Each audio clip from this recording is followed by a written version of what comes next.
things here, and we're going to kind of be talking about kingdoms is what That's right. we've decided to do. That's right. So, Yep. yeah, it kind of spawned out of some of what we talked about last time. So That's if you right. want to know what originated this thought in our minds, you can check out the last few, again, small videos. There's going to be one coming out soon that's called Kingdom as well. This will basically be Kingdoms Part 2. So Sure. So when the questions come up as I think about this, and I did sit down and write down a few thoughts, we often talk about the church these days, and I think the impression we often have is the church is becoming something like what I have behind us here, this ruin, that the kingdom of God and the church that is supposed to embody it is falling apart, crumbling, suitable for historians, archaeologists, and tourists. yeah, impressive in its day, stately, even good to look at it in its ruinous state in some respects. Yes. But what role does Yes, it a play? respectable, respectable ruin. But what I want to do today is turn the question from more, if you did enter a church, what led you to stay or to leave? Did you find it a ruin? Did you find it a place with a life in it? A place where the king might still be present? Because obviously kings leave ruins behind. Right. And we study them as sometimes how not to do things.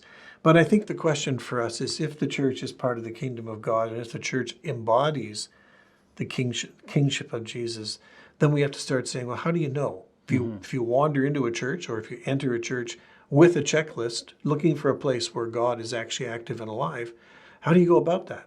Because I think often people come in and they don't even have, they're looking for a good feeling, or they're looking for a place where they maybe have very narrow criteria. Right. A literal understanding of the Bible, a very active social program. All those things are important, but what's a holistic, a balanced view of a kingdom chapter where Jesus is a king, Right. and not some other person or some other persons or some other agenda? You might even enter a church where it appears that ghosts are in charge, and that would not be a very happy feeling. I've been in a couple of churches where you think, boy, it's almost as if what's here is a memory still on life support, the ghost of God, not necessarily the living God. Yeah, because you do see those kind of some places where we did this back in the day, and we've done this, and this is what we've accomplished, rather than this is what our mission is, this is what we're after now. Yeah. So the question becomes one, could you believe in God if there was no church? And I think some people would say it's actually easier if their metaphor or their mental picture of the church or their experience of it is as an ancient ruin of things that are out of date. So let's look at it differently then. Let's look at the question of, how does going into a church become part of a spiritual quest or a spiritual search?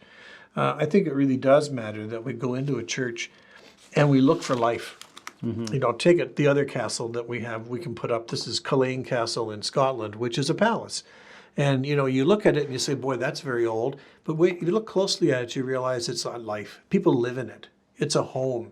It's a place. It's full of old stuff. Yeah. And some of it's really cool to look at, and maybe even to learn from.